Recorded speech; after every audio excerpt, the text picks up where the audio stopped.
Amazon का जंगल इस पूरी ही दुनिया में सबसे बड़ा जंगल है। उत्तर पश्चिमी ब्राजील, कोलंबिया, पेरू और कुछ दक्षिण अमेरिकी देशों तक फैला हुआ जंगल ये पूरी ही दुनिया का सबसे बड़ा जंगल है। ये इतना बड़ा जंगल है कि इसमें भारत देश जैसे 2 देश समा सकते हैं, और अगर इसको कोई देश घोषित कर दिया जाए तो ये पूरी ही दुनिया का 9वां सबसे बड़ा देश बन जीव जंतु पाए जाते हैं। और यहाँ पर पेड़ पौधों की तादाद इतनी ज्यादा है कि जो सूरज की रोशनी है वो भी जमीन तक नहीं पहुंच पाती।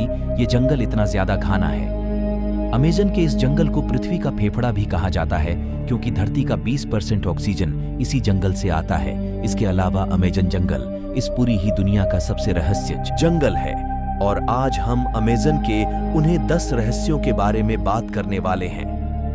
अमेजन जंगल के कुछ खतरनाक रहस्यों के बारे में सबसे पहले बात करते हैं जियांट स्नैक्स की, यानी कि विशाल सांप। वैसे तो अमेजन के जंगल में विशाल सांप मिलना आम बात है, लेकिन साइंटिस्ट ने जिन्होंने अमेजन में रिसर्च किया उन्होंने पाया कि अमेजन में 30 फीट लंबा एनाकोंडा पाया जाता है। और इसके अलावा उन्होंने यह भी दावा किया कि टाइटेनोबोय नामक सांप, जो कि इस दुनिया का सबसे बड़ा सांप था, जो कि अब विलुप्त हो चुका है, जिसकी लंबाई तकरीबन 42 फीट थी, वह सांप आज भी अमेजन के उन्हीं जंगल में कहीं ना कहीं जिंदा है। इसके अलावा एक पादरी जो जंगल में घूमने के दौरान यह पाया 136 है, उसने तकरीबन 62 फीट लंबा सांप देखा था।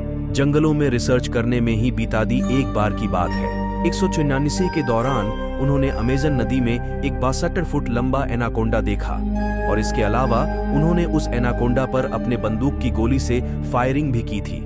और इसके अलावा उन्होंने दोबारा रिसर्च के दौरान ही एक 70 फुट लंबा एनाकोंडा देखने का दावा किया था। और इसके अलावा उन्होंने रिसर्च में यह भी बताया कि उन्होंने 6 फीट लंबी मकड़ी दिखने का दावा भी किया है, जो इंसानों को जिंदा खा जाती है। और यहाँ के कपिलों में आज भी ऐसी मकड़ी देखने की बात कही जाती है। और इसके अलावा अमेरिकी वैज्ञानिकों का यह भी मानना है कि विलुप्त हुआ टाइटेनोबोआ सांप, जो कि दुनिया का सबसे बड़ा सांप था, वो आज भी कहीं ना कहीं उसी अमेजन के जंगल में जिंदा है, क्योंकि अमेजन जंगल अपने आप में इतना बड़ा है कि उसको पूरा कर पाना हम आम इंसान के लिए इतना आसान भी नहीं हो सकता है।